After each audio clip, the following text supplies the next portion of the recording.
Ainsi, vous pourrez réagir à ce que vous voyez, nous poser des questions, faire part de vos propres expériences. C'est vraiment comme ça qu'on imagine, nous, l'atelier pour qu'il soit le plus interactif et intéressant pour vous. Voilà, et puis aussi, on vous partagera certainement des liens vers des sites, vers des contenus, donc on vous les partagera via le chat également.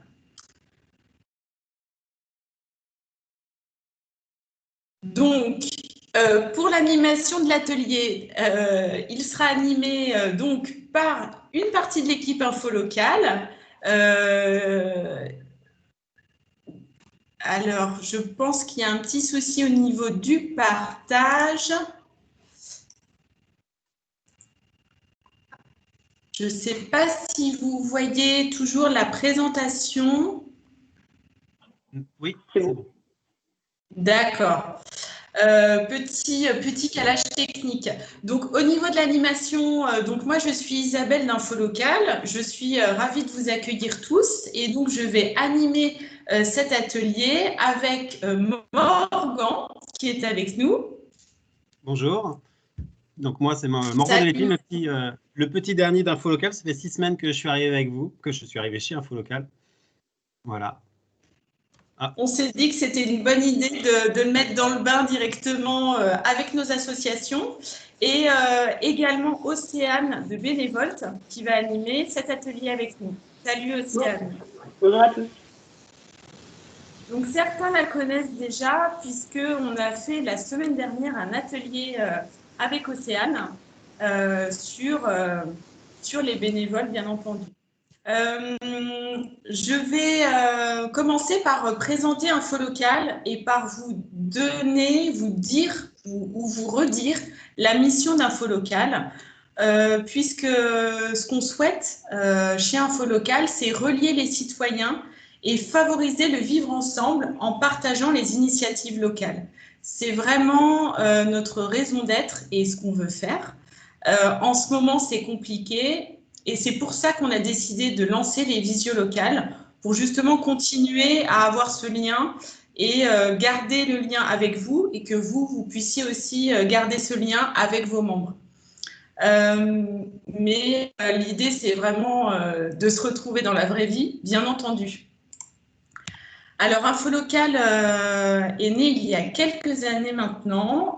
L'idée de départ était de permettre aux associations, mais aussi aux collectivités, de diffuser des petites annonces dans le journal. Donc ça, c'était la vocation initiale d'Info Locale.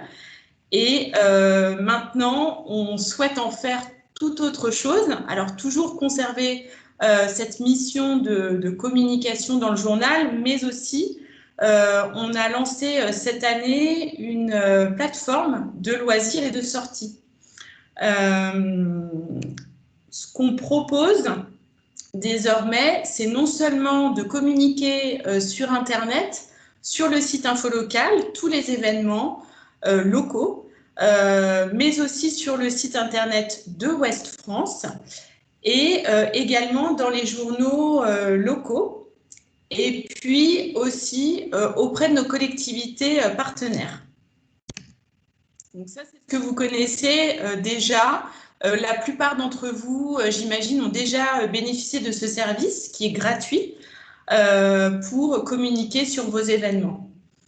Ce qu'on veut faire d'Info Locale, au-delà de cette visibilité, c'est de vous offrir des services et des solutions. Déjà, sur Info Locale, ce qu'on souhaiterait faire, c'est vous offrir la possibilité de communiquer sur l'ensemble de vos événements, que vous ayez tout votre agenda en ligne, également d'écrire des articles, ce qu'on appelle des contributions dans votre espace blog pour pouvoir communiquer sur vos événements, sur vos comptes rendus d'AG, par exemple, pourquoi pas, et de nous faire part au grand public de la vie de votre association. Et enfin, il y a une partie revue de presse que vous avez déjà dans votre espace, que vous avez peut-être déjà vu, qui, elle, met en avant des articles des journaux qui parlent de vous. Donc, c'est très intéressant pour médiatiser un petit peu votre association. Ce qu'on veut offrir aussi, c'est des solutions pour vous aider. C'est vraiment dans ce sens-là qu'on veut aller et vous offrir des outils. Des outils, on ne va pas les construire nous-mêmes. Il y a des outils qui existent déjà et qui font très bien leur job. On s'est dit qu'on allait directement les mettre sur Infolocal. Et donc, aujourd'hui, vous connaissez peut-être déjà les solutions qu'on a mises en place pour le bénévolat avec Bénévolte, pour le financement avec Hello Asso notamment, et d'autres partenaires comme Prisle qu'on est en train de faire, et puis de l'animation interne et de la communication, de la gestion avec d'autres partenaires. Donc, c'est vraiment là où on veut aller pour mettre à disposition dans Infolocal des solutions pour vous. Je vais laisser la parole à Océane pour qu'elle se présente. Ok. Bonjour à tous. Merci pour cette invitation, encore une fois, sur ces visios que je trouve hyper intéressantes, parce que c'est là où on rencontre les associations. Alors, moi, je suis Océane et je m'occupe des bénévoles et des associations qui sont inscrites sur Bénévolte, qui est une plateforme de mise en relation entre bénévoles et associations. Notre but chez Bénévolte, c'est d'allier les avantages du numérique et de l'humain pour permettre de faciliter grandement la recherche de bénévoles. N'hésitez pas tout au long de cette présentation à donner votre avis, à donner vos bonnes pratiques à vous, puisque tout ce que je vais dire, ce sont des exemples de ce que j'ai moi-même vécu ou de ce que j'observe chez la communauté des associations de bénévoles. Et vous avez peut-être d'autres façons de faire qui sont très, très importantes à être communiquées, parce que les autres associations qui sont là aujourd'hui vont pouvoir prendre note de ce que vous faites et se dire, ah bah tiens, ça c'est une bonne idée, je vais mettre ça en place dans mon association. Donc je pense qu'on peut passer à la première diapositive. Allez, c'est parti. Donc de quoi je vais parler aujourd'hui dans l'accueil des bénévoles? Je vais essayer de faire un plan de l'horizon qu'on peut avoir dans cette thématique-là, même si on pourra aborder, mais on n'a pas le temps de parler de tout aujourd'hui. Du coup, je vais vous parler de la toute première étape qui, pour moi, est de rencontrer ce bénévole. Une fois qu'on est rentré en contact, il va falloir créer et animer ce que j'appelle un entretien, mais qui est en fait une rencontre entre le bénévole et l'association. Ensuite, il faut prendre en compte l'équipe. Bien souvent, l'équipe est oubliée dans le processus de recrutement de nouveaux bénévoles. Et on va voir pourquoi c'est important de les faire participer et de les tenir au courant de ce qui se passe dans les nouveautés de l'association. Ensuite, une fois que ce recrutement est réussi, qu'est-ce que c'est que l'étape suivante? Et enfin, on va veiller sur la flamme après ce coup de foudre de bénévolat. Donc, on peut passer à... C'est joliment dit. On peut passer à la slide suivante, c'est bon. Du coup, pour rencontrer ce bénévole, donc ceux qui étaient là la semaine dernière, on a parlé de tout ce qui est rencontre, recherche de bénévoles. Là, on va considérer que ça y est, vous avez trouvé un bénévole intéressé, un bénévole qui a envie de s'investir. Comment ça se passe à partir de là? J'ai rencontré beaucoup d'associations qui, une fois le contact pris, considèrent déjà le bénévole comme étant bénévole dans l'association et oublient un peu, brûlent les étapes. Donc, la première chose à faire, c'est de rencontrer ce bénévole. Alors, l'entretien, tel qu'on va l'appeler aujourd'hui, il peut être formel ou informel, il peut prendre différentes formes, mais il est important en tout cas de le prévoir. Et la première astuce que je donnerais, c'est vraiment de créer une fiche avec les points importants, parce qu'on se dit, voilà, moi je connais mon association, je sais en parler, pas besoin de le préparer. Et en fait, on se retrouve à recruter de nouveaux bénévoles, à les intégrer à l'association un petit peu à l'instinct, mais il y a des choses qui pour eux ne sont pas aussi évidentes que pour nous. Donc, je vous propose de créer une fiche avec les points qui sont importants à dire et les points qui sont importants à questionner.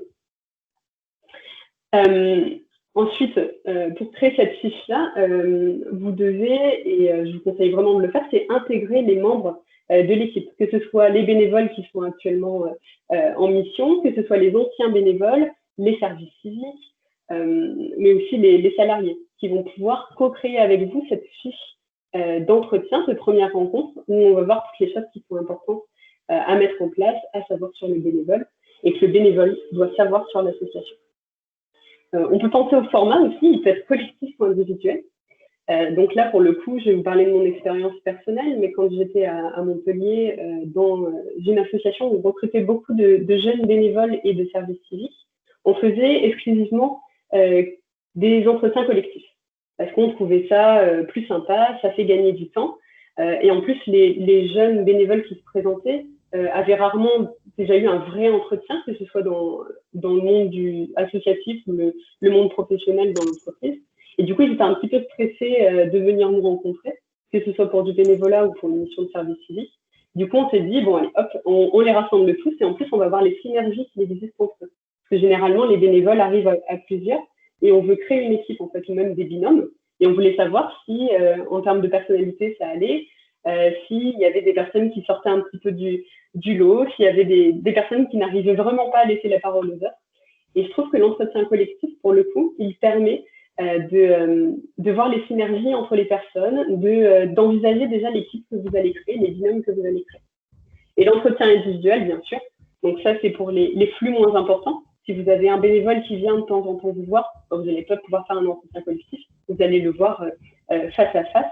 Et l'avantage de l'entretien individuel, c'est que vous allez pouvoir vraiment plus échanger avec le bénévole. Dans l'entretien collectif, on va plutôt survoler les choses importantes dans la vie personnelle, notamment du bénévole, alors que dans l'entretien individuel, c'est beaucoup plus facile d'aller creuser un petit peu qui est cette personne en face de vous.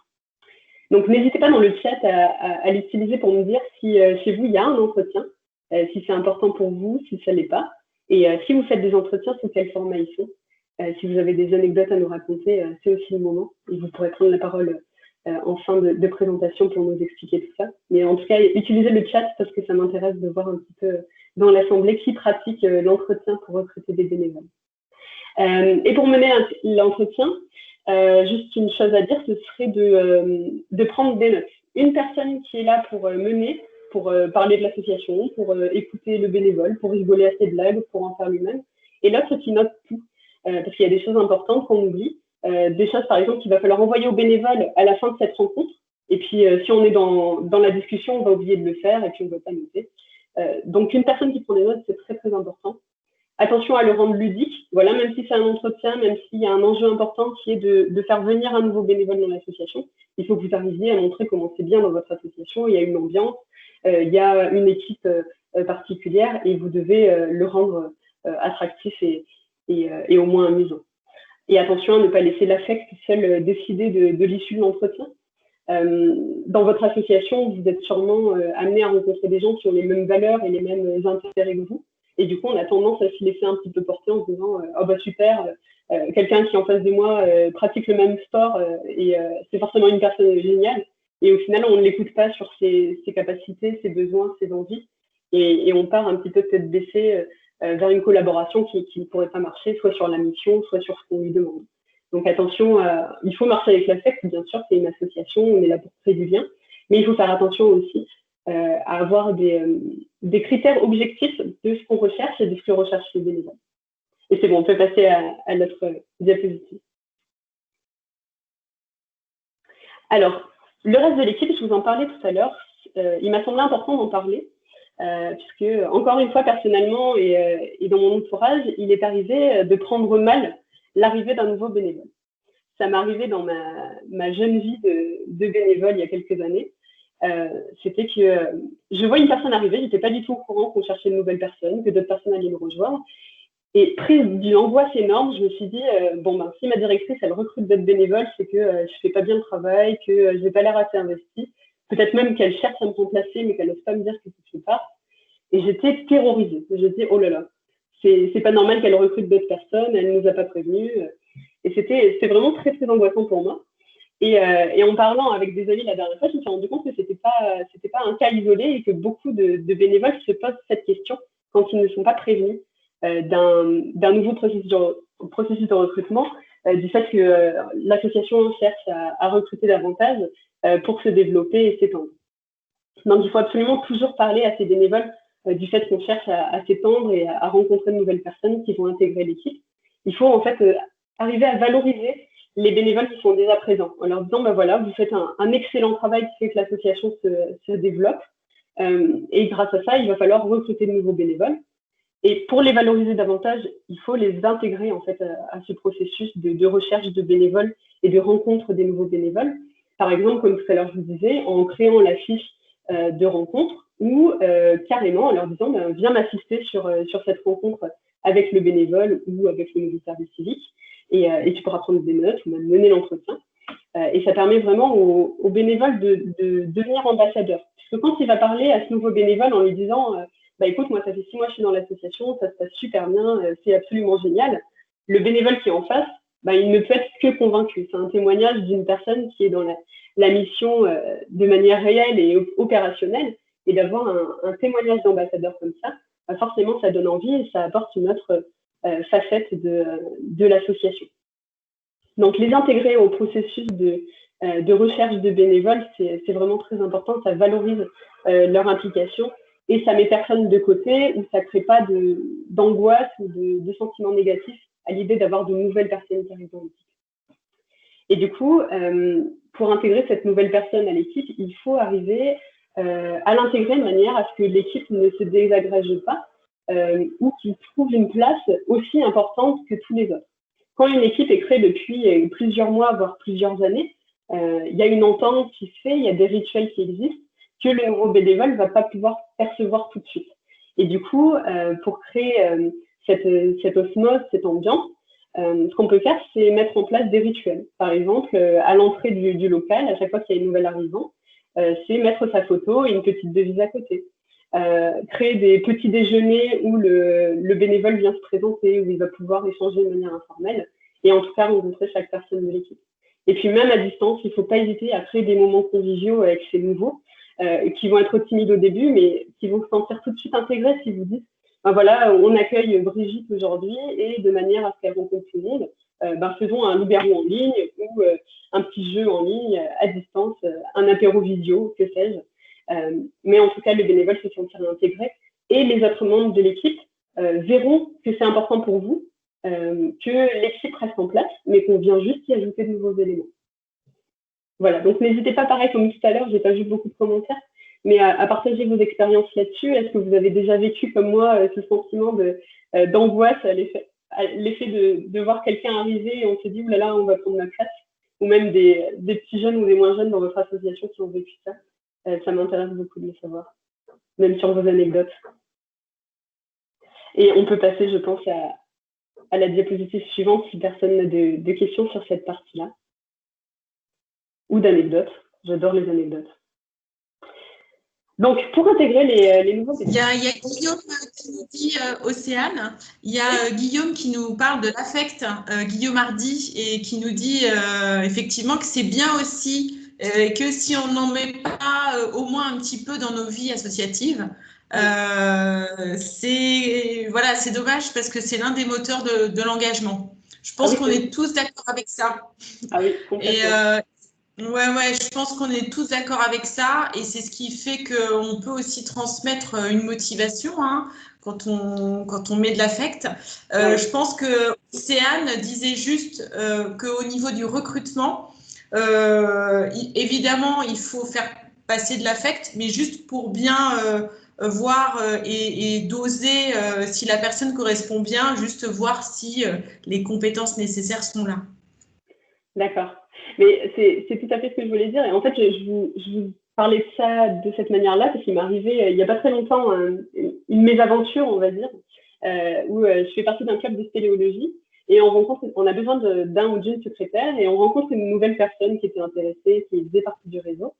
Et cette personne nous dit je fais de la spéléo depuis des années, on commence à parler de spéléologie. Et en fait, on parle tellement de nos passions communes qu'on nous dit totalement de quoi on parlait, c'est-à-dire le poste de secrétaire, c'est un poste à responsabilité, donc avec des choses importantes à communiquer, à savoir sur le bénévole. Et en fait, on a totalement oublié cette partie-là. On s'est dit, cette personne, ça marche forcément avec elle parce qu'elle aime la spéléo et nous, on aime le spéléo.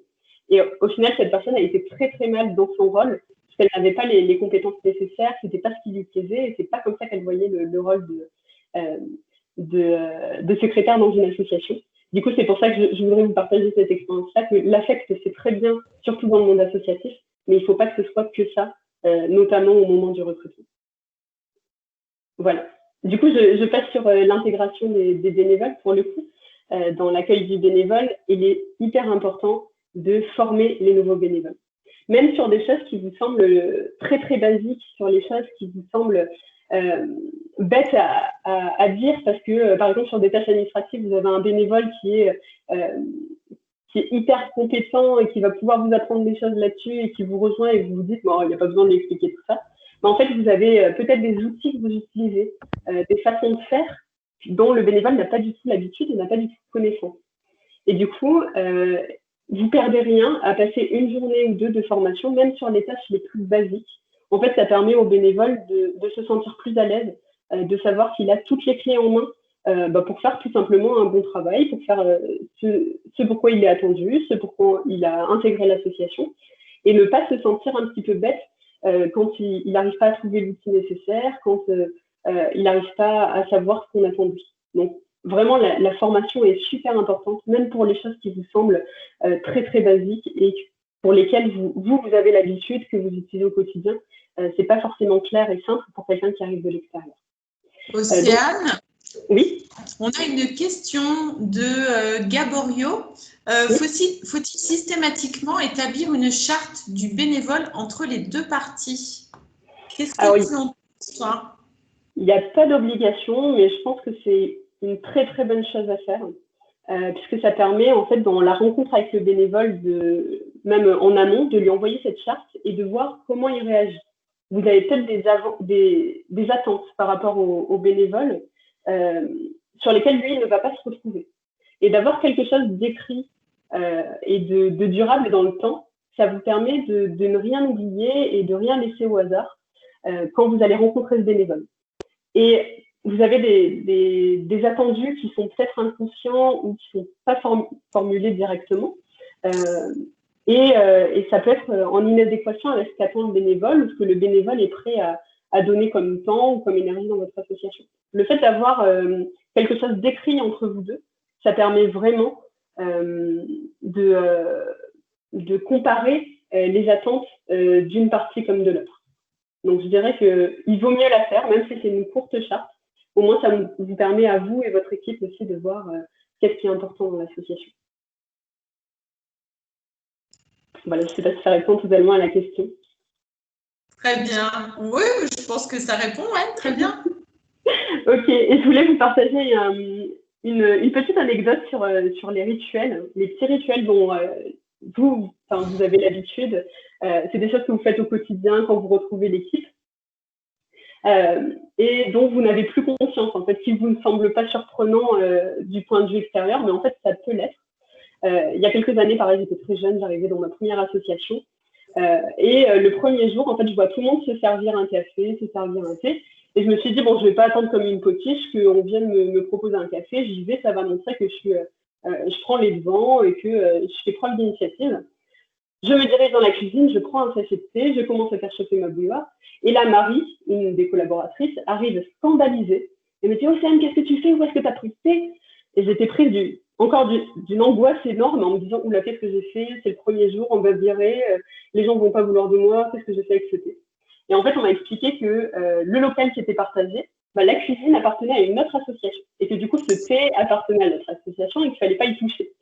Et je suis restée avec cette angoisse et cette peur immense de m'être fait prier dessus mon premier jour toute la journée, où j'étais incapable de me concentrer, où toute la journée, je me suis dit, on va virer, je suis nulle, je suis bête. Et tout ça parce qu'on ne m'a pas expliqué, quand je suis arrivée, que la cuisine n'appartenait pas à Entrée de Secours, mais bien à l'association Éclaireurs de France. Donc voilà, il y a des petits trucs comme ça qui paraissent anodins, mais qui, pour quelqu'un de l'extérieur qui est un petit peu stressé sur ses premiers jours, qui a envie de bien faire, ça peut être source d'angoisse et de stress.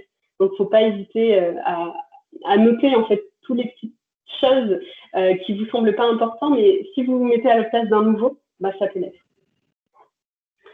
Alors, créer un esprit d'équipe, ça aussi c'est hyper important. Comment on fait? Tout simplement, on essaie de faire se rencontrer chaque personne de l'association. Alors pour ça, il peut y avoir des rituels. Par exemple, dans une association où je suis bénévole, en fait, chaque bénévole a un rendez-vous avec une personne de l'association. Donc on n'est pas nombreux, on n'est que 8, Du coup, ça permet de voir tout le monde en 3-4 jours. Et en fait, le bénévole passe une demi-journée avec le membre de l'association, où il voit ce qu'il fait. Le membre de l'association lui présente son travail hebdomadaire, lui présente les outils qu'il utilise, comment il voit les choses, l'association. Et je pense que c'est une bonne technique en fait pour montrer tout ce qu'il existe au sein de l'association et toutes les personnalités différentes. Et vous pouvez avoir plein de choses, des petits jeux à faire ensemble, je connais des associations, par exemple, qui font des laser games ensemble une fois tous les 3 mois et ça permet à tout le monde de se rencontrer. C'est une grosse association. Donc là, tout dépend en fait du nombre que vous êtes et ce qu'il est possible de faire dans vos infrastructures. Si vous êtes tous dispatchés en France et que tout se fait en ligne, et ben, ce sera des jeux en ligne ou des rencontres à faire un par un en visio. Mais avec un petit peu de créativité, en fait, ça permet vraiment à tout le monde de se rencontrer, de rencontrer le petit nouveau et de créer du lien de manière à ne pas exclure en fait cette nouvelle personne. Voilà, et je trouve ça important de montrer toutes les activités qu'il y a. Même si cette personne vous rejoint parce que elle souhaite s'occuper des réseaux sociaux de votre association, bah, pourquoi pas lui montrer qu'est-ce qu'on fait du côté de la compta, qu'est-ce qu'on fait du côté du refuge si vous êtes une association dans la cause animale. Voilà, il faut lui montrer tout ce qu'il y a à voir dans l'association. Je pense que c'est important. Et en plus, ça peut créer des vocations où cette personne qui était là pour les réseaux sociaux, bah, dans quelques mois, va se dire écoute, moi, la compta, ça me botte pas mal. Est-ce que je pourrais aller épauler Fabrice un petit peu, quelques heures par semaine, en plus de mon travail sur les réseaux sociaux. Voilà. Et du coup, entretenir la flamme, c'est ce que je vous disais tout à l'heure. Pour moi, la rencontre avec le bénévole, c'est toujours un coup de foudre, dans le sens où si la personne s'inscrit dans notre association, c'est qu'elle partage les mêmes valeurs, qu'elle a les mêmes intérêts. Dans un club sportif, par exemple, tous ceux qui font partie de l'association du club de basket de Saint-Herblain, c'est parce qu'ils ont un intérêt au moins petit pour le basket. Et du coup, on se retrouve autour de ça. Et pour moi, ça fait partie de la définition de l'association et c'est pour ça qu'on crée une équipe autour de ça. Donc, il y a eu forcément un moment, un coup de foudre et on a envie d'entretenir la flamme. Pour ça, il ne faut pas oublier que le bénévole, même s'il a envie de donner du temps, de l'énergie et que ça le botte, il faut quand même lui donner la parole. Il faut écouter ce qu'il a à dire. Et je dirais que les premières semaines sont cruciales. C'est le moment où le bénévole il va être traversé par plein de sentiments différents qui peuvent être négatifs. Je vous disais tout à l'heure, pour moi, c'est beaucoup de stress le démarrage dans une association. Et ça peut être des sentiments très positifs, d'enthousiasme, on rencontre de nouvelles personnes, de nouveaux outils, on travaille différemment. Et ça peut être toutes ces émotions-là, en fait, il va falloir qu'on puisse les exprimer avec l'association. Alors, ça peut être vous-même, un autre bénévole, ou quelqu'un qui est particulièrement à l'aise avec les relations humaines. Mais c'est important, en tout cas, d'échanger avec ce bénévole, que ce soit de manière formelle ou informelle.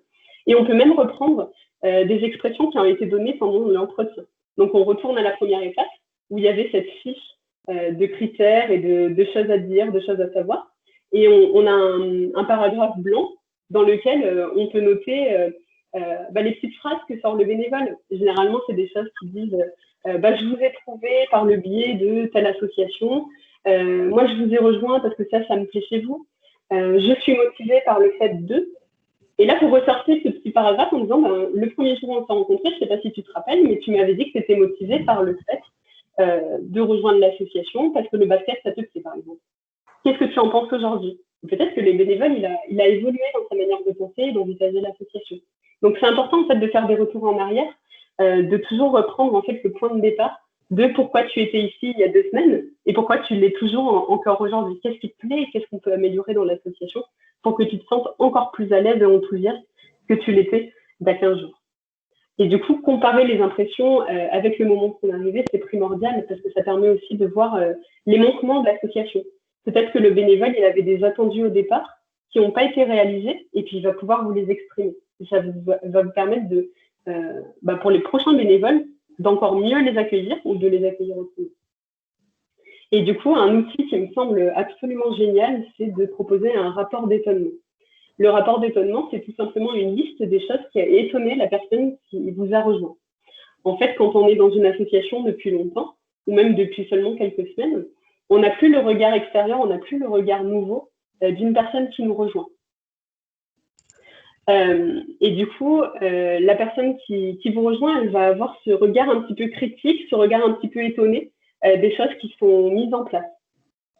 Et du coup, le rapport d'étonnement, ça peut être une liste de points qu'il va faire sur papier libre, ça peut être une vidéo, ça peut être dans le cadre d'un entretien à l'oral, mais en tout cas, il va vous donner toutes ses impressions et tout ce qu'il a étonné dans votre association. Et ça peut être aussi l'occasion d'améliorer la façon dont on recrute, on accueille des nouveaux bénévoles. Vous pouvez le laisser libre ou alors vous pouvez imposer, entre guillemets, une façon de faire. Ça peut être un document partagé pour tout le monde. Et souvent, on voit en fait la personnalité des bénévoles qui arrivent. Certains vont vous donner des détails très très précieux, ligne à ligne, de ce qu'ils ont repéré. Et d'autres vont être plus créatifs, vont vous proposer des diapos très colorés sur ce qui les a étonnés. Et d'autres vont carrément vous faire une vidéo digne d'un Tarantino. Donc, ça peut être aussi l'occasion de laisser s'exprimer la créativité et de voir la créativité des bénévoles. Et du coup, la dernière astuce que je vous donnerai, c'est vraiment de prendre le temps. C'est-à-dire que vous avez des bénévoles qui sont très vite, très enthousiastes et pour qui vous allez vous dire, ça y est, il est bénévole dans l'association, ça y est, les choses sont faites, plus besoin de rien. Mais il faut toujours penser qu'il faut écouter le rythme du bénévole, essayer de le freiner même quand il va un petit peu trop vite et qu'il est un petit peu impatient. Et des choses qui m'ont étonnée de mon côté en tant que bénévole et que j'observe aussi chez Bénévolte, c'est que beaucoup d'associations donnent très vite leurs identifiants. Le nouveau bénévole a accès à l'adresse mail, le nouveau bénévole a accès au site internet.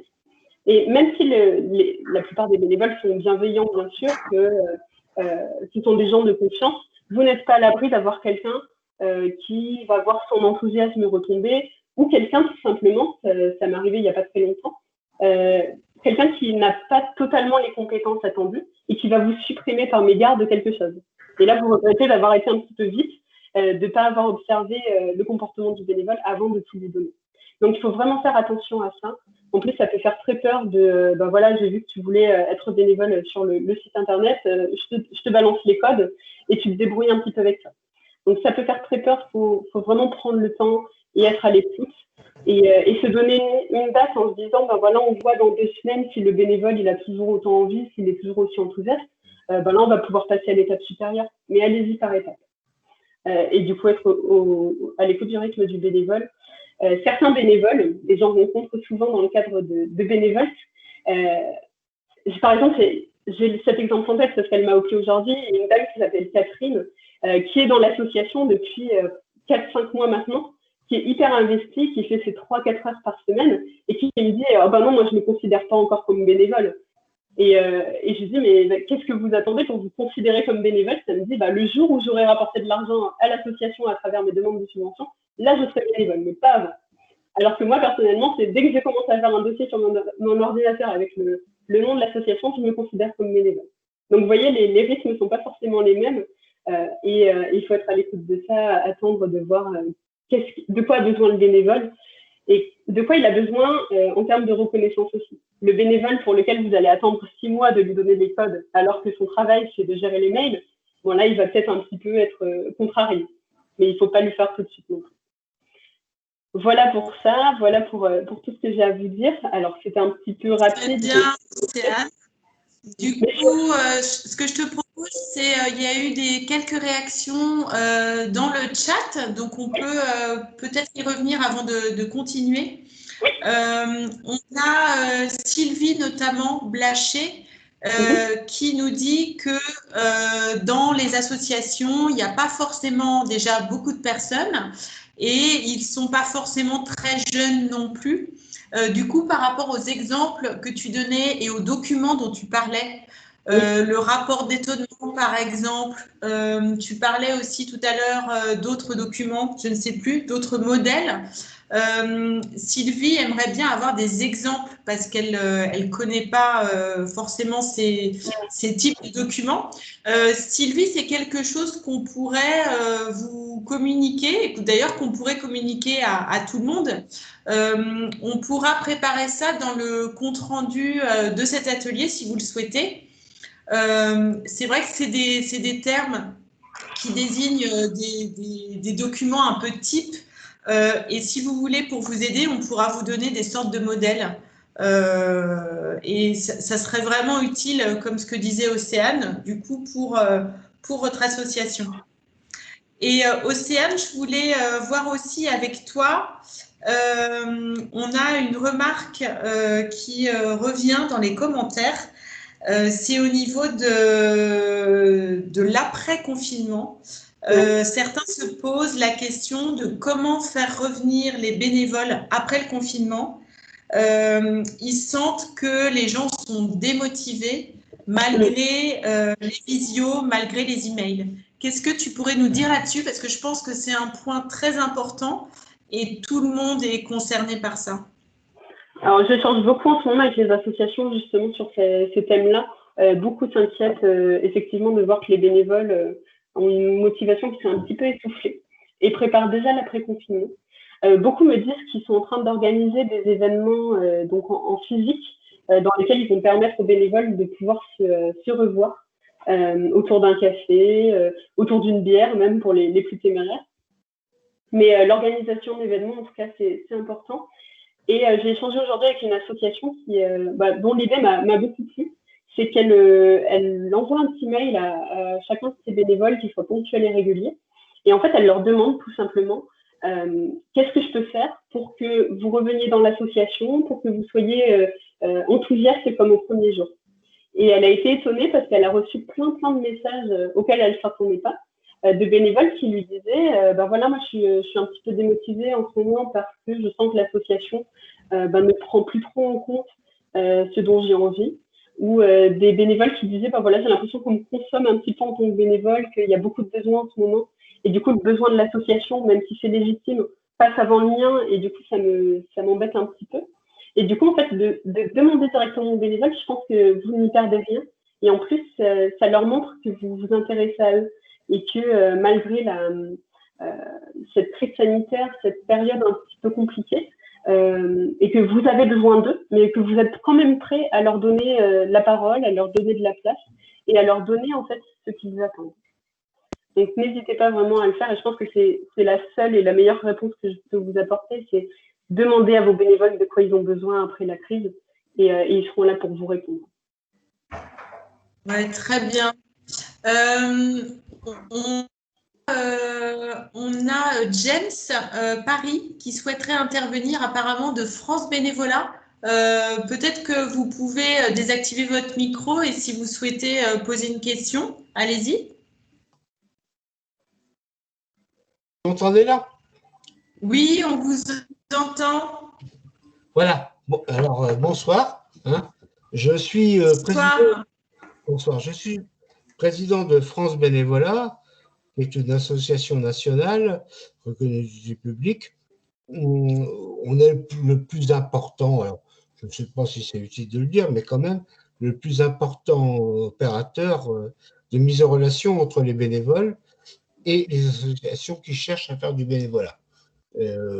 Tous les témoignages que j'ai entendus sont conformes à ce que l'on connaît. Actuellement, au niveau national, on a presque 4400 demandes de bénévolat. Et sur le plan local, parce que c'est plus intéressant, on a tous les ans environ actuellement 210 bénévoles qui s'inscrivent et on a sur notre site 78 missions qui existent pour présenter le bénévolat.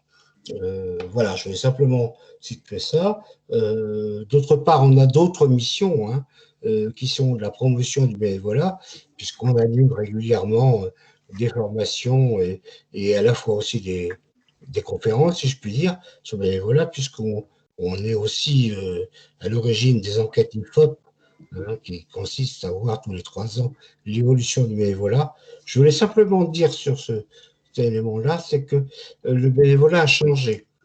Il n'a pas diminué en France. On a toujours l'image du bénévolat qui sont des retraités. Certes, ça existe, mais ça a beaucoup évolué puisque actuellement, c'est à peu près 1/3 des personnes qui sont retraitées qui sont bénévoles. Et de plus en plus, actifs qui s'inscrivent et de plus en plus de jeunes. Voilà.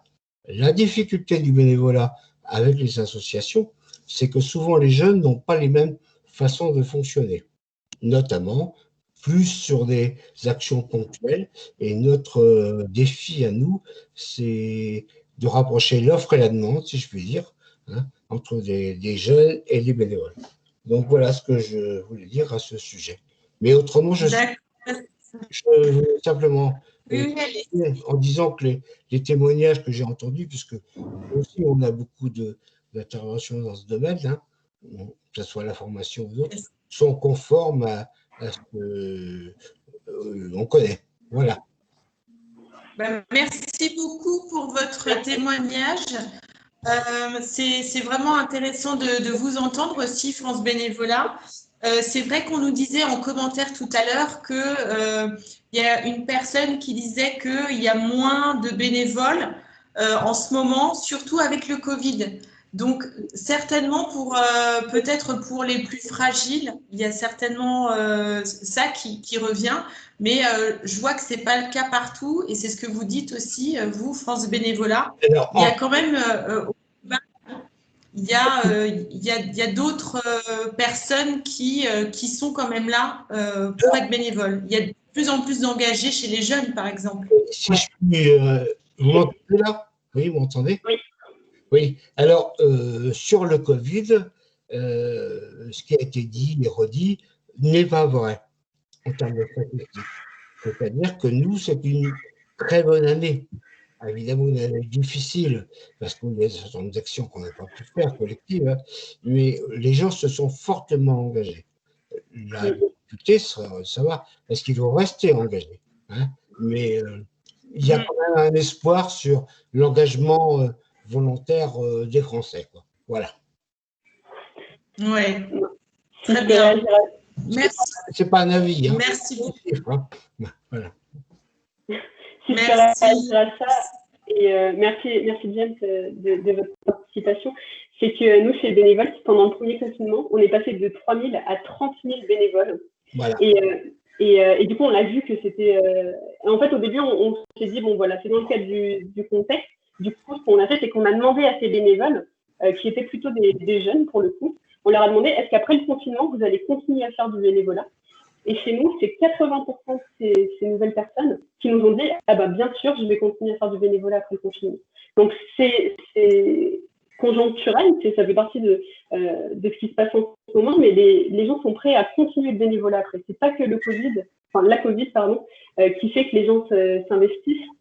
C'est plus, il faut le voir comme une opportunité malheureuse, mais c'est une opportunité pour les associations qui voient débarquer sur le marché du bénévolat, si on peut l'appeler comme ça, tous ces nouveaux bénévoles qui ont l'envie, qui ont la volonté de digitaliser aussi les associations, parce que c'est aussi un creux générationnel il ne faut pas le voir comme une menace, mais plutôt comme une opportunité aussi. Oui, mais je ne sais pas si vous m'entendez là, oui. Oui, on vous entend. Oui, alors, je suis d'accord avec vous, mais ce n'est pas facile. Oui. C'est pas facile parce que nous, actuellement, en Vendée, on a 44 associations adhérentes, ça représente un réseau de plus de 600 bénévoles, mais on a l'image du bénévole qui est régulier, qui est régulièrement, qui est là, et les gens n'ont pas la même approche. Ils sont plutôt moins dans l'idéologie, mais plus dans l'action, plus ponctuelle. Et ça, c'est un vrai défi, quoi. Que les associations s'adaptent aussi à la demande des bénévoles. Nous, actuellement, à France Bénévolat, on a beaucoup de demandes de jeunes, mais parfois, on n'a pas toujours des choses à leur proposer parce que nos associations sont moins adaptées à cette nouvelle forme d'engagement. Oui. Et je pense qu'il faut pas... Ce qu'il y a aussi, on a une bonne remarque, une bonne question de Sylvie Blachet, qui nous dit c'est bien beau d'avoir des jeunes qui veulent s'investir, mais comment mettre en relation les associations en manque de bénévoles et les personnes, les jeunes qui veulent s'investir. Donc là, Océane, tu vas pouvoir répondre à cette question. Et oui, Sylvie, c'est pile mon métier. Vous avez plein d'outils, notamment le numérique, qui permettent ça aujourd'hui. Ce sont les sites comme Bénévolte, les services comme France Bénévolat, Tous Bénévoles. Il y a plein d'acteurs aujourd'hui qui permettent en fait de mettre en relation bénévoles et associations. Et il ne faut pas hésiter à les utiliser et à se munir du numérique pour faire des rencontres beaucoup plus importantes que les seules rencontres qu'on peut faire en physique, qu'il ne faut pas oublier, bien sûr, parce que c'est aussi super important de se rencontrer dans le cadre d'événements autour de la vie associative. Mais vous devez vous munir de cet outil numérique, que ce soit sur les plateformes de mise en relation, mais aussi en allant directement vers les écoles, par exemple. Je pense aux jeunes étudiants qui font beaucoup de bénévolat parce que ça leur permet de développer des compétences. Et en fait, vous avez plein de bénévoles qui n'attendent que d'être contactés ou d'avoir une opportunité pour se lancer. Et je pense que le numérique aujourd'hui, c'est vraiment une façon simple, facile de rencontrer du monde et à grande échelle. Voilà pour la réponse que je peux apporter. Et il y avait une autre question justement de Sylvie à laquelle je voulais répondre sur le côté non numérisé de certaines associations. Et effectivement, peut-être que c'était pas clair quand je le disais, mais quand je disais pour le rapport d'étonnement, par exemple, de le faire sur papier libre, c'est on prend sa feuille de papier et puis on le fait à l'occasion, juste avant une réunion, par exemple, on dit aux bénévoles, voilà, je vous laisse 10 minutes parce que vous pourriez nous mettre sur le papier ou sur un tableau blanc ce qui vous a étonné cette semaine ou pendant ces deux dernières semaines sur lesquelles vous êtes arrivés. Il y a plein de choses qu'on peut adapter en numérique, en non numérique. Il faut essayer d'allier les deux. Je pense que c'est important. Vous avez certains bénévoles qui sont hyper à l'aise avec l'informatique, d'autres qui ne le sont pas, mais qui attendent un petit peu d'aller vers ça. Donc, il ne faut pas hésiter aussi. Ça fait partie de la formation dont je parlais tout à l'heure, d'amener petit à petit des outils qui sont numériques. Voilà pour ça. Et je voulais juste vous faire une petite démonstration avant qu'on échange plus longuement de bénévoles pour vous montrer à quoi ça ressemble, parce que je parle, mais les actions, c'est concret aussi. Je voulais vous montrer des choses qui sont pile dans le sujet. Nous, je vous partage mon écran. Nous, chez Bénévoles, une fois que la mission est réalisée, en fait, vous voyez mon écran? Oui, on voit. Super. Oui, c'est bon. En fait, sur Bénévolte, donc, ça se présente comme ça. Vous avez une messagerie vous pouvez mettre vos petites annonces de bénévolat, ce qui permet aux bénévoles de vous contacter et ça arrive directement dans votre messagerie. Et vous avez votre échange ici. Et en fait, une fois que l'échange est réalisé, chez Bénévolte, nous, on est très curieux et puis on adore savoir qui est chez qui fait quoi comme bénévolat. Et en fait, on vous demande au bout de 2 semaines, vous êtes en contact avec Julien depuis un petit moment, est-ce que ça s'est fait? Est-ce que Julien est bénévole chez vous? Et là, ils peuvent répondre oui ou non et se laisser des petites recommandations. Et du coup, vous collectionnez les petites recommandations sur votre profil. Ici, par exemple, c'est Antoine, qui est bénévole chez le Fonds Eugénie, qui a pu recevoir de l'association un petit remerciement public qui peut épingler sur son profil. Et pareil, côté association, on voit des super remarques qui sont laissées sur les profils des associations. La plus récente que j'ai aujourd'hui validée par Tiffen, elle écrit sur le profil de l'association. L'association Les Productions du Cygne est bien gérée et très dynamique. Il y a de beaux projets, les bénévoles sont invités à y participer à la hauteur de leurs envies. J'ai été très bien accueillie et bien intégrée. On m'a rapidement fait confiance pour tenir la librairie, mais aussi pour participer à l'organisation d'événements. Et vous voyez, moi, en tant que bénévole, j'arrive sur la production des signes. Je vois que l'émission m'intéresse et en plus, je vois les super commentaires de Tiffen et Nadia. Je me dis tout de suite, s'il y a déjà des bénévoles et des bénévoles qui s'y plaisent, je n'hésite pas à contacter l'association. Donc voilà, le bénévole, il arrive là-dessus, il peut se porter volontaire. Vous avez votre messagerie intégrée. Et en fait, nous, chez Bénévoles, on essaie de vous suivre, en fait, du début de la création de votre annonce, qui se présente comme ça se fait vraiment en quelques minutes. Quelques lignes, et votre annonce, elle part en ligne. On vous suit de cette étape-là à l'étape d'après qui est je suis en contact avec Julien, ça s'est super bien passé. Comment je peux le garder dans mon association? Comment je peux faire en sorte qu'il s'y plaise et qu'il ait envie de rester des années durant? Donc, de toutes ces étapes-là, chez Bénévolte, on vous suit, on essaie de faciliter cette mise en relation et vous trouverez le côté humain que vous retrouverez chez d'autres acteurs, bien sûr. Et le côté numérique, pour nous, est ultra important. Parce que, par exemple, votre annonce sur Bénévolte, je vais remettre ma caméra. notre annonce sur Bénévoles, vous l'écrivez en 3 minutes et il se trouve qu'elle voyage un petit peu partout. Elle va être sur Facebook, elle va être sur Infolocal, justement. Elle va ensuite se trouver sur Google et sur la réserve civique. Et cette annonce, en fait, elle est dupliquée un petit peu partout et elle apporte à votre association une énorme visibilité. Vous avez plein de bénévoles qui vont se présenter et ces bénévoles, une fois qu'on les a accrochés, il y a plein de choses à faire pour les garder avec nous et faire en sorte qu'ils soient contents dans l'association. Voilà. Ça marche, Océane. Du coup, je passe la parole, je passe la main à Morgan qui va relever un petit peu toutes les questions et soulever peut-être des témoignages chez nos assos. À toi, Morgan. Ok, merci. Très bien, merci Océane. Je ne sais pas, est-ce que vous, de votre côté, vous avez des questions à poser? Est-ce que tout était clair dans le propos d'Océane, dans sa démonstration? Vous pouvez soit écrire dans le chat ou vous pouvez aussi, vous avez une petite fonction lever la main et ça nous permet ensuite de vous laisser parler si vous préférez parler directement plutôt qu'au travers du chat. Il n'y a pas levé la main. Je vois Didier qui lève la main à l'écran, donc je vais lui donner la parole. Oui, est-ce que vous avez ouvert votre micro? Oui, ouvert, ouais. Vous m'entendez?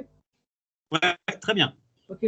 En fait, je n'ai pas du tout saisi la démonstration du site bénévolat.fr, là, visiblement. Donc, je voudrais bien savoir si par mail, c'est possible d'avoir les références pour étudier un peu plus scrupuleusement ce site. Et puis, en même temps, après, dans le chat, il y a plein de références concernant, j'ai posé une question et on n'a pas répondu, concernant des liens pour visionner les vidéos éventuellement sur YouTube. Et parce qu'on ne peut pas faire un copier-coller, je ne sais pas, il y a un problème.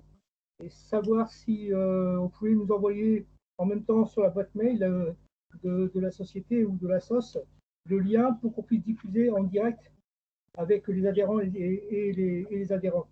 Voilà. En fait, le but du jeu, c'est ça. C'est qu'on a une communication qui est assez numérisée et donc on a un grand écran et dans lequel, avec les adhérents et les adhérentes, on fait des briefings et puis en même temps, on leur donne des infos et on leur explique comment ça se passe.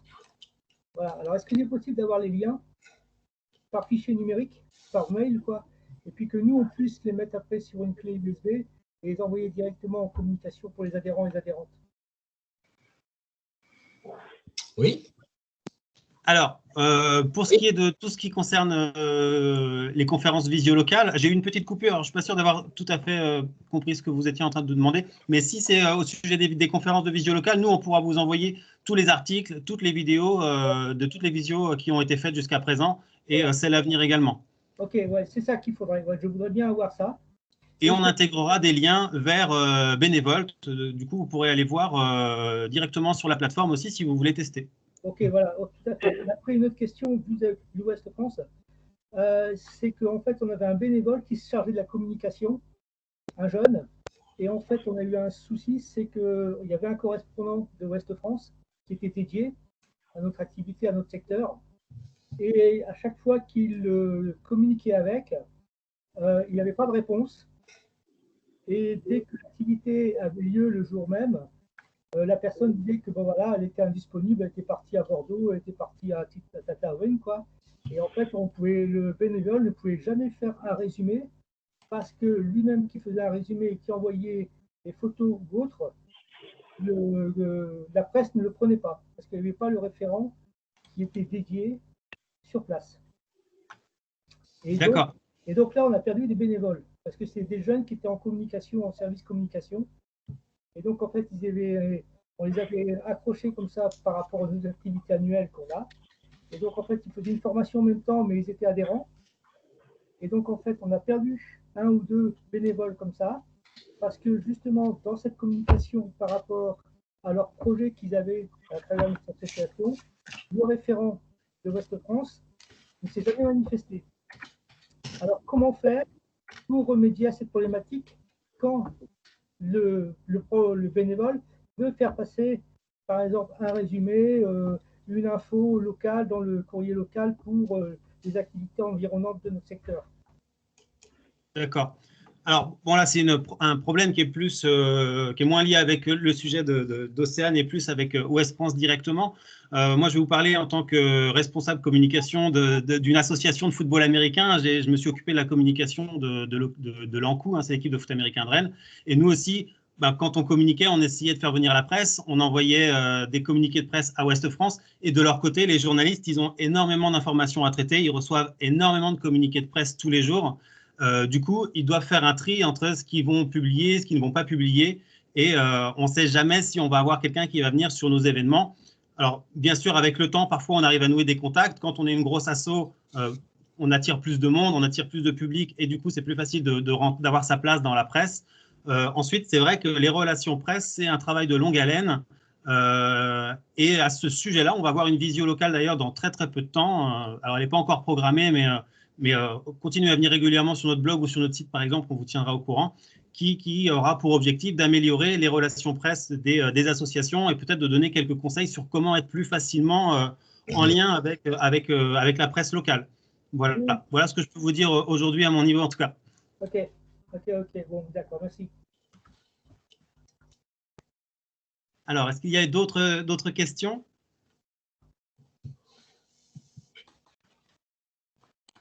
Alors, je ne vois pas de main se lever. Est-ce qu'il y a des choses dans le chat ? J'aurais bien aimé répondre à la question de Guillaume. Je ne sais pas si tu m'entends. Vas-y. Parce que je la trouve super intéressante. Et en fait, Guillaume demande comment accompagner les anciens bénévoles à laisser la place ou mieux en trouver de nouvelles au sein de l'asso. Parce qu'il raconte que dans son asso, il voudrait bien des jeunes, mais que les anciens ne veulent pas lâcher la place. Et c'est quelque chose que je rencontre alors souvent dans le cadre de bénévoles. De nombreuses associations me posent la question. Et moi-même, je l'ai vécu en tant que jeune, où c'est vrai que d'anciens bénévoles considèrent peut-être que, vu leur expérience et leur antériorité dans l'association, ils sont plus légitimes à avoir cette place, à avoir ces responsabilités. Ce que je comprends tout à fait et ce que je respecte. Mais je pense que c'est bien d'arriver à communiquer, à échanger et à faire un petit peu de pédagogie, à montrer en fait que les bénévoles qui sont jeunes peuvent aussi prendre des responsabilités, peuvent aimer des responsabilités et pourquoi pas en fait créer davantage de place dans les responsabilités de l'association. Là où les bénévoles souhaitent garder de la place dans les bureaux par exemple, vous pouvez créer des différents pôles au sein de l'association, par exemple et un jeune bénévole pourra être responsable de ce pôle si c'est quelque chose qui lui convient, si c'est quelque chose qu'il aime. Et en fait, c'est à travers ce poste-là qu'il pourra montrer peut-être aux plus anciens qu'il est capable de faire, qu'il est capable de prendre soin de l'association, qu'il est capable de faire des choses. Et je pense que les bénévoles qui sont installés dans l'association depuis longtemps attendent des preuves. Et je pense que c'est légitime de leur part et qu'il faut montrer aux jeunes qu'ils doivent le faire avant de pouvoir prendre la place de quelqu'un. On ne peut pas arriver et en un an prendre la place de quelqu'un qui est là depuis 20 ans. Ça ne se fait pas, tout simplement. Mais par contre, il faut montrer à l'une et l'autre des parties qu'il faut communiquer et montrer ce qu'on attend les uns des autres et arriver à mettre un petit peu son ego de côté pour penser au projet de l'association avant ses volontés personnelles. Voilà, bon, ça répond pas totalement à la question, il n'y a pas vraiment de solution concrète et définitive, mais je pense que la communication dans une association, c'est hyper important. Et si on ne la fait pas en face à face, parce que c'est dur de dire j'estime que tu es trop jeune et pas assez compétent pour prendre ma place, ça peut se faire à travers des façons détournées par le jeu, par exemple. Le jeu est révélateur de beaucoup de personnalités, beaucoup d'envie, et il faut savoir écouter et lire entre les lignes, je pense, dans ce genre de cas. Voilà pour cette question-là. Très bien. C'est vrai que moi, expérience aussi personnelle, parce que j'ai créé plusieurs assos dans ma vie, et quand j'avais 17-18 ans, on a créé une association sur Saint-Malo, et 30 ans plus tard, un peu moins, c'est toujours les mêmes qui sont à la tête de l'asso. Donc, en fait, alors qu'il y a eu énormément de jeunes à arriver depuis, et c'est vrai que c'est un peu dommage parfois de ne pas réussir à trouver des places aux jeunes qui arrivent et qui veulent s'investir. Donc, c'est une vraie problématique dans les associations, je pense. Ouais. Et ça peut faire fuir le jeune qui se dit moi je suis là depuis un an et puis je vois que ça n'évolue pas, on me prend toujours pour la personne qui fait du café et qui remplit les dossiers d'appel à projet. mais il ne se passe rien, quoi. Donc, il faut aussi montrer de la gratitude, je pense. C'est ça, c'est ça. À la fois, on ne peut pas virer les anciens en arrivant, mais en même temps, c'est dommage de ne pas profiter de l'énergie des jeunes. Ouais. Parce qu'il y a certains jeunes qui sont aussi véhéments et qui attendent de prendre la place de ceux qui sont là depuis 20 ans en 6 mois, quoi. Donc, il faut aussi remettre les choses à sa place. Et c'est pas que la faute des vieux, c'est pas que la faute des jeunes. Si on peut résumer comme ça. Tout à fait. Alors, je regarde s'il y a des mains à se lever. Je ne sais pas s'il y a des choses dans le chat. Il n'y a pas de main à se lever. Ah si, je vois une main qui se lève. Je ne sais pas si Océane, tu avais vu des choses dans le chat. Sinon, on va donner la voix à Gilles. Gilles, s'il vous plaît. Est-ce que vous pouvez allumer votre micro? Ça y est. Voilà, bonjour. Bon, ça fait déjà un petit moment quand même que je vous entends tous parler, mais on a l'impression que le recrutement des bénévoles, pour vous, se fait très facilement. Or, moi, dans mon association, qui est le groupement des Parkinsoniens de Vendée, ça fait X années qu'on pleure pour avoir des bénévoles et personne ne se présente. Alors, ça pose un vrai problème, un vrai souci, parce que quand je vous entends dire que maintenant, il faut laisser la place aux jeunes, je veux bien, mais à condition qu'ils se présentent. Voilà. Alors, si vous avez une solution, comment faire, là, je suis preneur. Alors, Océane, je pense que je peux te laisser répondre là. Ouais, vous avez tout à fait raison. Et c'est vrai que je suis de nature assez enthousiaste, du coup, j'ai peut-être donné l'impression que c'était facile le recrutement. Mais je vous assure que pour travailler dedans et pour moi-même recruter des bénévoles dans les associations, c'est très très dur. Il faut y aller, il faut du temps, il faut de l'énergie et il faut se battre pour ne serait-ce qu'un bénévole. Donc je comprends la frustration. Je pense qu'il faut mettre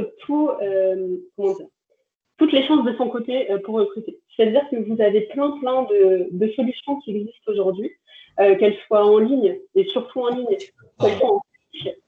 Mais il ne faut pas hésiter à prendre du temps et vous inscrire sur chaque site, à prendre du temps d'aller chercher des bénévoles. Parce que ça aussi, c'est ultra important. Les bénévoles attendent d'aller être cherchés. Vous avez beaucoup de jeunes aujourd'hui qui me contactent en me disant « je veux faire du bénévolat, mais je ne sais pas comment m'y prendre, j'ai peur de ne pas avoir les compétences, j'ai peur que l'association me dise non ». Donc, il ne faut pas hésiter aussi à aller les chercher, d'être dans un recrutement actif des bénévoles. C'est comme je vous disais tout à l'heure, c'est prendre contact avec les universités de votre ville ou même les lycées et leur dire, voilà, moi j'ai une association, je pense qu'elle peut apporter aux jeunes de votre école ou du lycée des choses intéressantes dans leur cursus, que ça peut leur permettre de voir du monde, que ça peut leur permettre de découvrir le monde associatif et mettre une ligne sur leur CV, tout simplement. Est-ce que je peux venir présenter le temps d'une demi-heure aux classes de terminale de votre lycée qu'on connaît l'association? Et en fait, là, vous allez passer du temps là-dessus, vous allez peut-être prendre une semaine dans votre agenda et répéter comme ça inlassablement dans les lycées et les écoles, les universités de votre ville. Et vous allez prendre du temps là-dessus, mais ça va forcément payer parce que les jeunes qui vont vous voir arriver et parler de votre association, de laquelle vous allez certainement parler avec beaucoup d'émotion, beaucoup de savoir, ils vont avoir envie de vous rejoindre.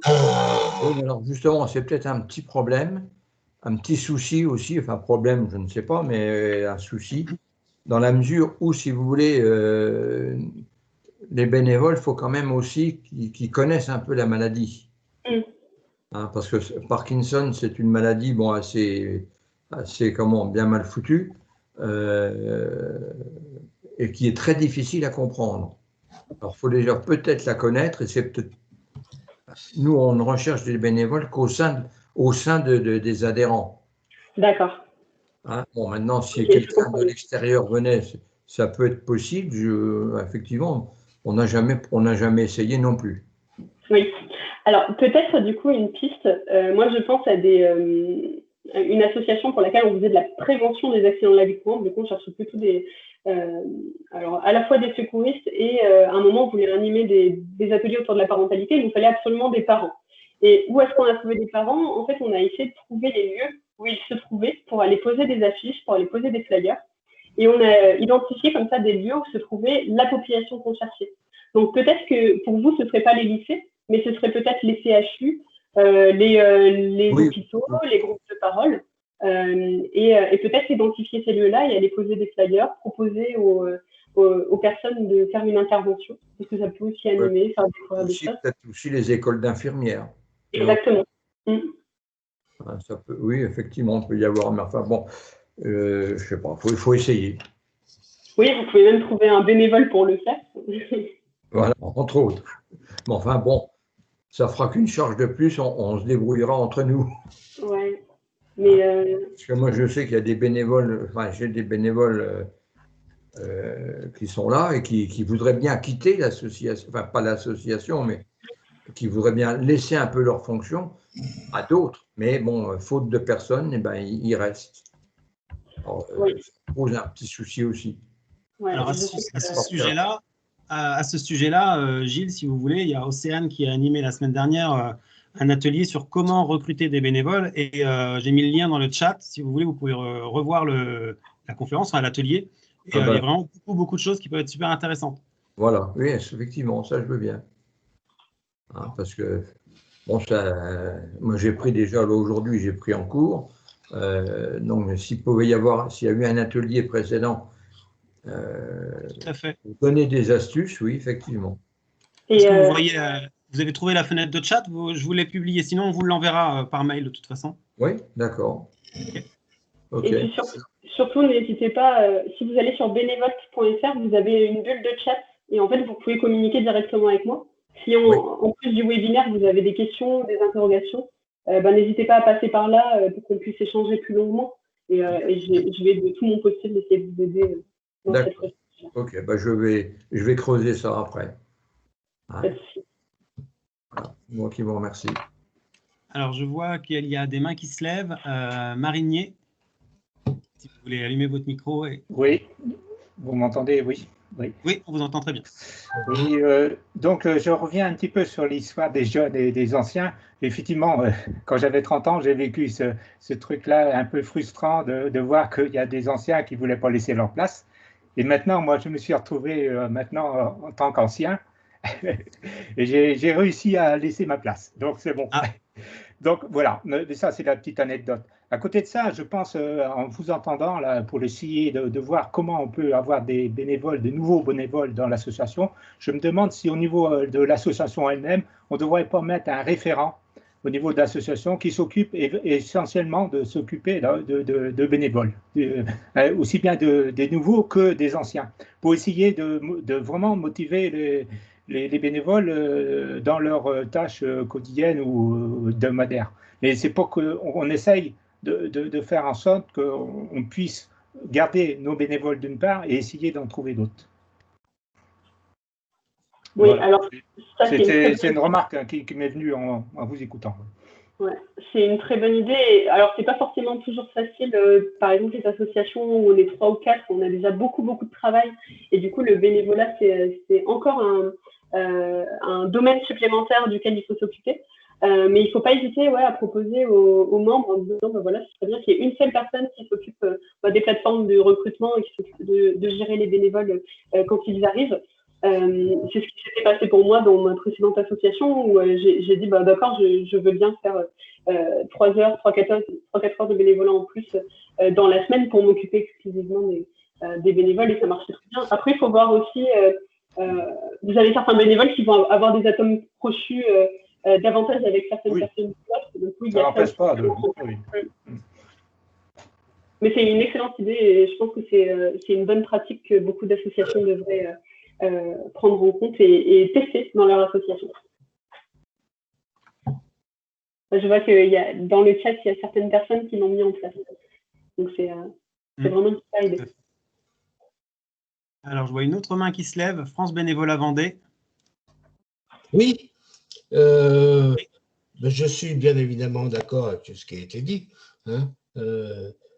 Simplement, nous, on essaye, enfin, je ne sais pas, d'autres le font. L'important, c'est d'avoir des plateformes pour créer le lien entre des gens qui cherchent à faire du bénévolat et des associations qui cherchent. Il faut ça quand même savoir, moi je le dis par expérience, qu'il y a bon nombre de gens qui veulent s'investir et qui ne savent pas comment faire. D'où l'intérêt des plateformes. C'est un premier point. En ce qui nous concerne, tous les inscrits sur notre plateforme sont recontactés par téléphone systématiquement. Parce qu'on a un principe, c'est le lien humain, hein, pour affiner un peu la demande. Donc voilà ce genre de choses, quoi. J'avais une question aussi, c'est nous on s'appelle www.francebénévolat.org. Hein, ça a été dit tout à l'heure. Enfin, on m'a demandé là. Et puis il y a un autre élément, c'est que c'est la gestion, c'est une de nos fonctions aussi, de notre mission, c'est la gestion des ressources humaines bénévoles. C'est beaucoup plus compliqué que la gestion des ressources bénévoles des salariés. Puisqu'un salarié, quand il ne fait pas ce qu'on lui demande de faire, on lui dit, bah, écoutez, tu restes ou tu pars. Bon, c'est un peu brut, hein, de pomme, mais il y a des... Bon. Mais il n'empêche que c'est ça. Un bénévole, pour le motiver, nous on considère qu'il y a deux éléments. C'est d'abord l'intérêt, le plaisir d'être là, et puis de trouver une mission. C'est-à-dire à quel intérêt je suis là. Et un bénévole, ça se soigne, quoi. Voilà. Hein, il faut être... Et c'est compliqué, il n'y a pas de recette, même si nous, on a développé des modules de formation autour de la gestion des bénévoles. Voilà. Oui, effectivement, il existe beaucoup de ressources en ligne. C'est plein d'acteurs qui existent donc dans le numérique et ailleurs. Et il ne faut pas hésiter à les piocher chez les uns et chez les autres pour arriver à trouver ce qui marche chez vous et ce qui vous plaît et ce qui vous parle, en fait. Absolument. Ouais. Très bien. Est-ce qu'on a d'autres questions? Alors, pas de main qui se lève.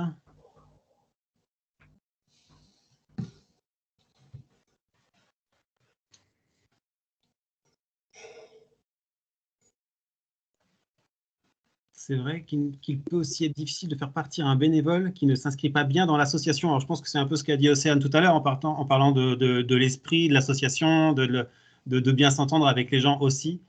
Effectivement. Désolé, je viens. Non, je ne vois pas d'autres. Ah, si Didier, vous vouliez dire quelque chose? Allez-y, je vous en prie. Que la rémunération, même qu'elle soit minime, est un critère ou une solution pour justement recruter des jeunes bénévoles éventuellement. Alors, je ne sais pas si c'est possible. Dans une association de loi 1901, généralement parce que tout le monde est un peu de la loi 1901. Et alors, est-ce qu'il n'y a pas matière éventuellement à avoir un peu des conseils là-dessus, tout en minimisant, je veux dire, notre structure, quoi, par rapport aux lois qui nous sont imposées, quoi. Voilà, donc, je ne sais pas si c'est possible, si c'est en contactant les métropoles, je ne sais pas, en contactant les régions, je ne sais pas trop, pour pouvoir essayer de développer, même s'il faut un intéressement minime pour pouvoir intéresser les jeunes, quoi. Parce que la grosse problématique à l'heure actuelle, c'est ça, quoi. C'est au-delà du bénévolat, je pense qu'il faut qu'il y ait un retour pour lui, sinon c'est pas tout ce quoi, je pense. Alors, sur cette question-là, il faut distinguer le bénévolat de l'emploi rémunéré ou du volontariat. Vous avez des formes de volontariat, je pense au service civique, par exemple, qui, pour vous, association, ça vous coûte à peu près 100 d'euros par mois par service civique. Et donc là, on est sur un système un peu hybride qui se place entre le bénévolat et le CRF, c'est du volontariat. Ça permet aux bénévoles d'obtenir une rémunération qui permet peut-être pour lui de vivre tout simplement, parce que quand on est jeune et sans revenu, il faut aussi pouvoir se loger et se nourrir. Et le bénévolat, du coup, est compliqué dans ce cadre-là. Mais la question du volontariat, je pense que c'est quelque chose que vous devriez creuser. Il existe plein de formes. Bon, le premier qui me vient, c'est bien sûr le service civique. Et vous avez des stages dans le cadre d'Erasmus, par exemple, qui permet à des étudiants étrangers de venir s'investir dans votre association tout en recevant une bourse. Vous avez aussi maintenant diverses formes de contractualisation qui existent. Je pense à ce qu'on appelle le freelance. Vous avez des jeunes qui deviennent auto-entrepreneurs, qui ont des capacités et des compétences dans certains domaines, qui vont pouvoir vous offrir la possibilité de mettre à disposition ces compétences en échange d'une rémunération. L'avantage de ça, c'est que par rapport à un salarié, c'est plus flexible. Et en plus, vous n'avez pas de charge salariale. Donc, avoir directement là-dessus, ça peut être une solution si vous avez vraiment besoin de quelqu'un pour vous aider sur des tâches spécifiques et que vous ne trouvez pas de réponse bénévole. Mais en tout cas, c'est vraiment à décorréler du statut de bénévole. Parce que le bénévole, dans aucun cas, il peut recevoir de rémunération. Éventuellement, je pense à mon expérience tous les ans, à Pâques, je fais du bénévolat dans le cadre de Pâques pour le secours populaire. Et à la fin, il reste toujours un peu de chocolat que j'ai le droit d'emmener chez moi. Et ça, c'est la seule rémunération en nature qu'il peut y avoir dans le bénévolat, mais vous ne pouvez pas créer une carotte en disant si vous êtes bénévole, vous allez recevoir de l'argent. Ça, c'est vraiment pas le statut de bénévolat, et en plus, c'est pas ce qu'on veut voir le bénévolat devenir. Donc, il y a plein de choses qui existent pour rémunérer les personnes, mais c'est pas du bénévolat. C'est du volontariat, du salariat ou de la prestation de service de la part d'auto-entrepreneurs. Et si vous voulez en discuter plus longuement, n'hésitez pas à venir sur bénévoles.fr, à me contacter par mail, parce que je pense que c'est un tout autre sujet, mais qui est très, très vaste. Ok, merci. Très bien. Alors, est-ce qu'il y a d'autres questions? Je regarde dans le chat. J'ai l'impression. Je vois qu'il y a des mains qui sont levées. Alors peut-être qu'elles sont restées en l'air depuis tout à l'heure. Je ne sais pas. Gilles, vous aviez une autre question peut-être? Non, je pense que c'est une main qui est restée en l'air. Et pareil pour France Bénévolat, ça doit être une main qui est restée en l'air depuis tout à l'heure peut-être. Oui, ok, d'accord. Bon. Eh bien, si plus personne n'a de questions, on va peut-être se quitter ici. Vous trouverez sur notre blog, peut-être je peux partager le lien maintenant, tout le programme des prochaines visio locales. Alors, il en reste encore tous les jours de cette semaine. Vous trouvez le lien. Le voici. Hop, je le mets dans le chat.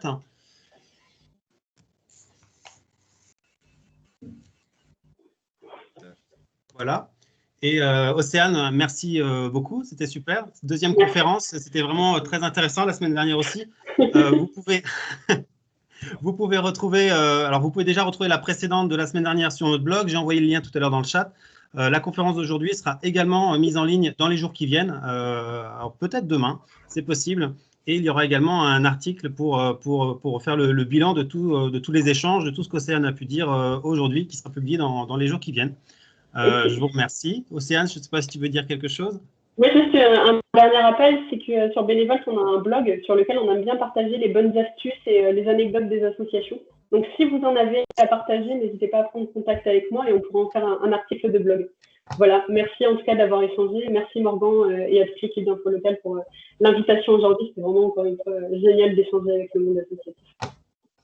Ouais, c'était très très bien et je pense qu'il y en aura d'autres parce qu'après ces 9 premiers ateliers qui se passent pour l'instant très très bien, je pense qu'il y en aura. Alors on en parlait tout à l'heure avec Didier, il y en aura une sur la presse et les échanges avec la presse, c'est sûr. Il y en aura même peut-être plusieurs. Donc on va continuer derrière ces 9 premiers essais. Donc voilà, j'espère que vous viendrez nombreux et je pense qu'on va se quitter là-dessus pour ce soir. Merci. Au revoir. Merci beaucoup. Au revoir. Salut Océane.